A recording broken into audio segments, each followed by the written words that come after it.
Hi, welcome to One Word a Day. I'm Sophia Pilot into the universe of Chinese. Let's continue looking into some of the Chinese expressions describing ideal beauty. So the beauty standard in Chinese expressions. Today we're going to talk about, okay, so let me see. It's not paid. Okay. 水灵灵 is today's expression. So yesterday we talked about eyebrows and eyes. So Chinese use these two features as the focusing point of where to look on a person's face to see if that's good enough, considered as beauty. It's very judging. Okay, all these expressions are very judging. It's definitely have value embedded in it. So in today's expression, 水灵灵, well, first you notice it's only 3 characters. Most Chinese formulated long-time standing expressions are 4 characters. So in this case, it's 3 characters. That means it's more contemporary and it's more colloquial. And also you notice it's a repetition, exact same character twice, right after each other. In English, duplication of the same word will be considered a grammatical mistake. It's redundancy, right? In Chinese, this ling ling, we say it twice, right after each other, actually create a rhythm and almost a aesthetic, a beauty to it, to give it a sense of, yeah, I guess the language have a certain rhythm, right? So when you say the same thing twice, it almost like singing, like a lyrics, you do it twice, like yeah, right, in English, but it's only designated to lyrics and only designated to some particular superpower words, I guess, that can be repeated without bothering people. But in Chinese, we have plenty of such expressions. So 水灵灵, apparently 水, water is the main thing here. Chinese as an expression, woman is made of water. How beautiful that is. I mean, and therefore, this 水灵灵 is designated to describing female beauty only. Man cannot be used as such. Okay, and 水灵灵, this 灵灵, not only the sound, like it sounds nice when it repeated twice, and also have a zing to it, right? And then ling itself carry this culturally rich meaning to it. Okay, let's get to 水. We have seen this icon a lot because 水, as one of the 5 major elements in Chinese ancient philosophy, was observed as one of the 5 main components of the world, like material components of the world. Therefore, this character was made into a ton of other characters because it's the component there. It's related to water or describing water. We're using water to describe something and eventually use that describing of water extrapolate to describing of other things. So water, in our contemporary life, water came from tap water mostly, right? Or in a container. But in ancient Chinese, this water is free flowing, like free range water. We can say it, like cage-free water. It's flowing in a water channel. Either it's a river, stream, or creek, however size however big water body you want to depict it, as long as it forms together, like from trickling from the mountains, and then the water flow in the nature would look like this. So it's kind of like an S curve, right? Because water has the freedom to go not straight lines. In nature, things are not linear. Linear is a human-made thing. It's unnatural. You see the tree, it's curves everywhere, right? So the sides are broken intentionally, like here is joined, but other places are broken. So that's a depiction of water flowing in nature. It will have the main body, the middle part of the water goes fastest, unbroken, continuous, but the side interrupted by blocks or dead animal bodies. However you want to picture in there, it's going to be blocked. So it's going to be broken. So broken lines on the side, continuous line on the middle. So total 5 strokes depicting water. You see the contemporary Chinese simplify it into actually 4 strokes. Here's how you write it. 1, 2, 3, 4. That's simplified contemporary because this is easier to write versus this is hard to draw. Okay, that's water. Now, ling, ling, not only the sound is pleasing to my Chinese ears, I don't regard it as a mistake at all. On the contrary, when I hear both of them paired together, ling, ling, as an aesthetic appeal to me. The ling is made of 3 parts. If you can see, I mean, it looks like a lot of elements, but if we break down to major components, it's 3 parts. The top is the rain. Okay, the rain came from the sky, and the sky's stuff falling downward, right? And this big arch thing is the space. So you can view it as the sense of space. And these are the raindrops, the droplets. So Chinese, we use repetition of 2 times to mean multiple. If you see 4 of them, that's a lot. Not really multiple, I mean, extra strokes to make sure you see it's everywhere. It's fill up the space. That's how it feels. Raining is an immersive experience, right? When you're in the rain, by the way, it's happening to be raining when I'm recording. So I have this momentary connection with nature, which is happening in real time while I'm describing it in language. So it gives you the sense of in the space under the sky, this droplets, it's filled the universe with, I mean, our universe, of course, it's not outer space, but it has to be under the clouds, right? So under the sky, it's human world. It's immersively, we are in the middle of this droplets. Therefore, the droplets are everywhere. We use 4 strokes.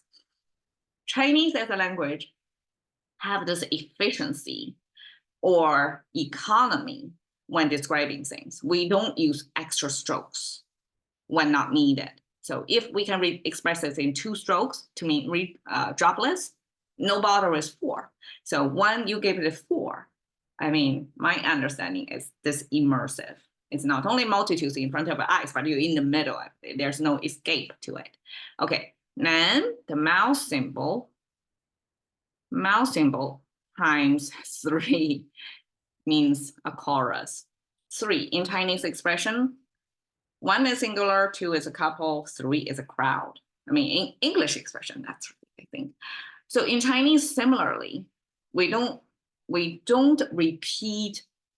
I mean, if we want to show multitudes, 2 is enough. But when we show 3, that means a ton of people. It gives you almost like in the order of multitudes. It's like 10 to the 3, almost like that, right? When we show 3 mouse symbols, it gives you a sense of a lot. So a lot of mouse, the mouse is doing what? It's doing singing. And the singing was an ancient ceremony as a communication between human world and the divinity, or we can view it as nature, because human world, we know, I mean, for the most part, we know how it operates, but for the divinity, like weather condition, we have no control. So this singing became this way, I guess, ancient society to modulate, at least to modulate their expectations or their hope with nature. It's their way to carry out a conversation or exert their influence, to however degree, right? So this ling then made of the nature elements, the raining, the human elements, the singing, and then the bottom of 3 horizontal lines connected with vertical line. This in Chinese means the king. And according to some scholars, this king is because of the staff. the two horizontal lines are the power of symbol, the power symbol, the symbol of power, I guess. So in many societies, somebody to show they are special, they are different, they are on top of you, they are your ruler. How can they convince people if we both have two eyes, two eyebrows, everything else the same, looks the same, right? How can you convince other people you're above them? They have to have some power symbols, right? So this staff, I guess, we have to imagine that elaborated, carved with some message that's humanly assigned power symbols to tell stories of like so and so. I guess in Chinese, the ruler would convince commoners that they are the appointed special person by the divinity, that they have the authorization to rule, to serve as almost like the agent of the heavenly superpower and the human society. Like therefore they got this special authorization. Chinese use 天子. 天 is the sky, means heavenly. 子 means the sun. This is the contemporary Chinese writing. So heavenly sun. Literal translation, but that's kind of like in Christianity, the son of Christ. I mean, Christ is the son of God, to give him the special statue above the rest of the humans. Like it's not exactly human. Therefore, he is above us. It's not one of us. It's above us. So that above us sense, then this power symbol was represented by the staff. I guess it's elaborated. Now the third horizontal line is the ground. So the staff on top of the ground means authorized to rule. And that's a representation of the king or the ruler. So now we have more concrete picture of what's going on here. It's like a chorus of people singing to pray for rain, because at the agrarian society, irrigation control, before we have the technology to control, to just turn on the faucet ourselves, we have to pray to the sky to shower us with water, to shower us irrigation. And then that is part of the function of the king. Because yes, if you claim you to be the heavenly son, you got to be the one who hold the ceremony to talk to your fatherly figure in the sky to give us rain. So this king's duty, the ruler's duty, became this communicator to the divinity, and to elaborately do that, to show they are special, they have the power to talk to the divinity, is having this big chorus of people, this three-mouth symbol, to sing to the sky, to pray for irrigation. Okay, gosh, I'm putting it in layman term, and it's okay. So 水灵灵. Now coming back to our contemporary Chinese views, we use woman made of water. We use water actually in two ways here. Even if you see only water and spirit, but actually it's particularly depicting both the skin. So it's a well hydrated water, smooth skin, like you don't see dry or rough corners or edges, no sharpness on the skin. That's well hydrated. On the other hand, this ling ling add to it because it's related to spirit. And where do you think on the whole human body is the most spirited place? It's the eyes. So Chinese use a 水灵灵 not only to depict the surface of your whole body, but the particular window to your soul, to your spirit, the eyeballs. So I guess the eyes, because it has the structure of this supposedly a watery holding thing, this sphere on our eyeball, as if you're looking at a puddle or poodle of water as the window pane to the inside of the brain, right? This inside in that's the window to the soul, okay, so to speak. So we use this in two ways.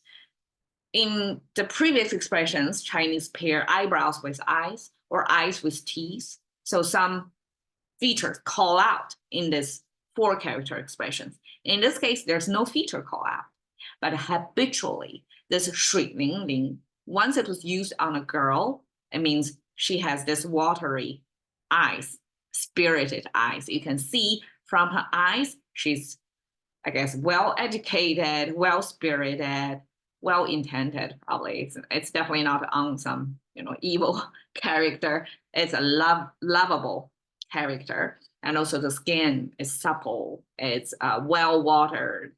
So this, woman made of water thing is called out. It gives you a sense of female beauty that's well-nourished. So that's 水灵灵.